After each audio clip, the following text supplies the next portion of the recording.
से वो स्वागत है बच्चों आपका हमारे चैनल में। और आज एक्सक्रीशन का कंसेप्चुअल डिसऑर्डर की बात करेंगे जिसका नाम है बच्चों haemodialysis.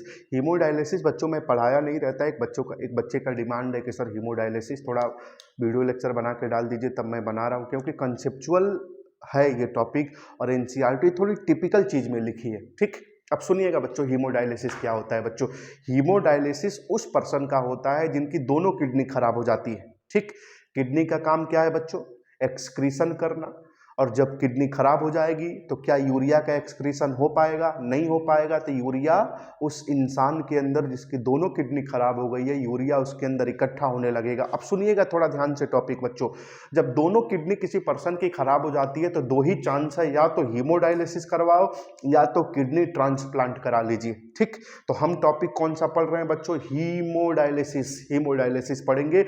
Ultimate method kidney transplant है, एक बार करा लो कोई दिक्कत नहीं। और हीमोडायलिसिस में तो हर सप्ते में जाना पड़ता है, हर वीक में आपको जाना पड़ेगा डॉक्टर के पास हीमोडायलिसिस कराने के लिए। तो हीमोडायलिसिस उस पर्सन का होता है बच्चों जिसकी दोनों किडनी खराब हो गई है। ठीक, अब सुनिएगा थोड़ा ध्यान से क्या होता है हीमोडायलिसिस, सुनना थोड़ा ध्यान से बच्चों। और हीमोडायलिसिस को ही अपन बच्चों आर्टिफिशियल किडनी के नाम से पुकारते हैं। कौन सा किडनी? Artificial kidney. अब सुनो थोड़ा ध्यान से बच्चों, ये रहा आर्टिफिशियल किडनी, देखना थोड़ा ध्यान से। ये रहा आर्टिफिशियल किडनी, दिख रहा है आपको? ये रहा आर्टिफिशियल किडनी। ठीक, और इस आर्टिफिशियल किडनी के अंदर बच्चों एक ट्यूब होता है, ट्यूब। इसके अंदर बच्चों एक ट्यूब होता है, ट्यूब। ये ट्यूब दिख रहा है, ये ट्यूब दिख रहा है बच्चों। और इस ट्यूब को बच्चों अपन सेलोफेन ट्यूब के नाम से पुकारते हैं, सेलोफेन ट्यूब। ठीक, देखना थोड़ा ध्यान से। और ये जो चेंबर आपको दिख रहा है ना, इस चेंबर को बच्चों अपन डायलाइजिंग चेंबर कहते हैं। और इसी डायलाइजिंग चेंबर में एक फ्लूइड भरा होता है जिसको डायलाइजिंग फ्लूइड कहते हैं। ठीक, तो ये रहा डायलाइजिंग फ्लूइड। ठीक, चलो देखो ये कौन सा ट्यूब है बच्चों? ये कौन सा ट्यूब है? ये ट्यूब है बच्चों सेलोफेन ट्यूब, सेलोफेन ट्यूब बच्चों। और ये सेलोफेन ट्यूब बच्चों पोरस होता है। पोरस का मतलब समझ रहे हैं? बीच बीच में पोर होंगे, बीच बीच में पोर होगा। ठीक, बीच बीच में पोर होगा, पोरस होता है, बीच बीच में पोर होगा। ठीक, अब सुनना थोड़ा ध्यान से। इस चेंबर को बच्चों, ये चेंबर जो आपको दिख रहा है, ये चेंबर, इस चेंबर को बच्चों अपन डायलाइजिंग चेंबर कहते हैं, डायलाइजिंग चेंबर। ठीक, और इस चेंबर के अंदर जो फ्लूइड भरा हुआ है बच्चों, जो फ्लूइड भरा हुआ है, इस फ्लूइड को बच्चों अपन डायलाइजिंग फ्लूइड कहते हैं, डायलाइजिंग फ्लूइड कहते हैं, डायलाइजिंग फ्लूइड। ठीक, बच्चों डायलाइजिंग फ्लूइड का कंपोजिशन एग्जैक्ट प्लाज्मा की तरह होता है, बस थोड़ा सा फर्क है। प्लाज्मा में थोड़ा सा यूरिया होता है, थोड़ा सा यूरिया होगा प्लाज्मा के कंपोजिशन में, लेकिन डायलाइजिंग फ्लूइड में यूरिया थोड़ा सा भी नहीं होता। रिपीट कर रहा हूं, ध्यान से सुनिएगा। डायलाइजिंग फ्लूइड का कंपोजिशन एग्जैक्ट प्लाज्मा की जैसे होता है, बस फर्क इतना है कि डायलाइजिंग फ्लूइड में यूरिया थोड़ा सा भी नहीं होता और प्लाज्मा में यूरिया थोड़ा सा होता है। तो क्या ऐसा लिखा जा सकता है? डायलाइजिंग फ्लूइड क्या है बच्चों? प्लाज्मा माइनस, प्लाज्मा माइनस क्या? यूरिया है बच्चों, यूरिया। ठीक, सुनना थोड़ा ध्यान से, मैं फिर रिपीट कर रहा हूं बच्चों कि ये रहा आर्टिफिशियल किडनी, ये रहा सेलोफेन ट्यूब जो बच्चों पोरस है। ठीक, इस चेंबर को डायलाइजिंग चेंबर कहते हैं और इसके अंदर जो फ्लूइड भरा है उसे डायलाइजिंग फ्लूइड के नाम से पुकारेंगे बच्चों। ठीक, अब सुनना थोड़ा ध्यान से। अब पर्सन की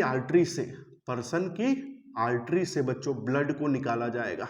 समझ में आ रहा है क्या कह रहे हैं? तो पर्सन की आर्टरी से क्या निकाला गया बच्चों? ब्लड को निकाला गया और इस ब्लड को इस सेलोफेन ट्यूब में डाल दिया जाएगा। ठीक, अब देखना थोड़ा ध्यान से बच्चों, मैं रिपीट कर रहा हूं, ये उस पर्सन का ब्लड है, थोड़ा ध्यान से सुनिएगा, ये उस पर्सन का ब्लड है जिसकी किडनी खराब हो चुकी है। ठीक, तो आर्टरी से क्या किया जाएगा? ब्लड को निकाला जाएगा और बच्चों ब्लड को डालने से पहले, सेलोफेन ट्यूब में ब्लड को डालने से पहले हिपैरिन ऐड किया जाएगा ब्लड में, ताकि अंदर की तरफ ब्लड जाके क्लॉट ना हो जाए। ठीक, तो जब ब्लड निकाला जाएगा तो उसमें हिपैरिन ऐड किया जाता है। क्यों ऐड किया जाएगा? ताकि ब्लड अंदर की तरफ जाके क्लॉट ना हो जाए। ठीक, मैं फिर रिपीट कर रहा हूं कि ये उस पर्सन का किडनी है, ये उस पर्सन का ये उस पर्सन का हीमोडायलिसिस हो रहा है बच्चों जिसकी दोनों किडनी खराब हो चुकी है। ये उस पर्सन का ब्लड है बच्चों जिसकी दोनों किडनी खराब हो चुकी है। रिपीट कर रहा हूं, ये उस पर्सन का ब्लड है बच्चों जिसकी दोनों किडनी खराब हो चुकी है। ठीक, अब इसमें ब्लड आर्टरी से ब्लड निकाला गया, इस सेलोफेन ट्यूब में ब्लड डाला गया। ब्लड डालने से पहले बच्चों हिपेरिन ऐड किया जाएगा और इस ब्लड में ये रहा यूरिया, भरपूर यूरिया है। यू का मतलब यूरिया, यू का मतलब यूरिया, यू का मतलब बच्चों यूरिया, बच्चों यू का मतलब यूरिया बच्चों। ठीक, इसमें खूब सारा यूरिया है क्योंकि ये उस पर्सन का ब्लड है जिसमें दोनों किडनी खराब हो चुकी है। मैं बार बार रिपीट इस बात को कर रहा हूं, अब सुनना थोड़ा ध्यान से। आपने डिफ्यूजन पढ़ा है, डिफ्यूजन कहां से कहां होता है? हायर कंसंट्रेशन से लोअर कंसंट्रेशन की तरफ बच्चों होता है। अब सुनना थोड़ा ध्यान से, इस डायलाइजिंग फ्लूइड में बच्चों यूरिया थोड़ा सा भी नहीं है, लेकिन इस सेलोफेन ट्यूब में यूरिया भरपूर है। तो अब यूरिया बच्चों स्पोर से, यूरिया बच्चों अब स्पोर से, आपको दिख रहा है ना, यूरिया अब स्पोर से किस में निकल जाएगा? डायलाइजिंग फ्लूइड में निकल जाएगा। यूरिया बच्चों अब स्पोर से किस में निकल जाएगा? डायलाइजिंग फ्लूइड में निकल जाएगा और ये ब्लड धीरे धीरे धीरे धीरे साफ हो जाएगा बच्चों। अब थोड़ा ध्यान से सुनिएगा, अब इसी ब्लड को बच्चों पर्सन के वेन में ट्रांसफर कर दिया जाएगा जब ब्लड क्लीन हो जाएगा तो। ठीक, जब मैं ब्लड सेलोफेन ट्यूब में डाला हूं तो क्या ऐड किया गया? हिपेरिन ऐड किया गया है ताकि ब्लड क्लॉट ना हो सके। अब अपन क्या ऐड करेंगे बच्चों?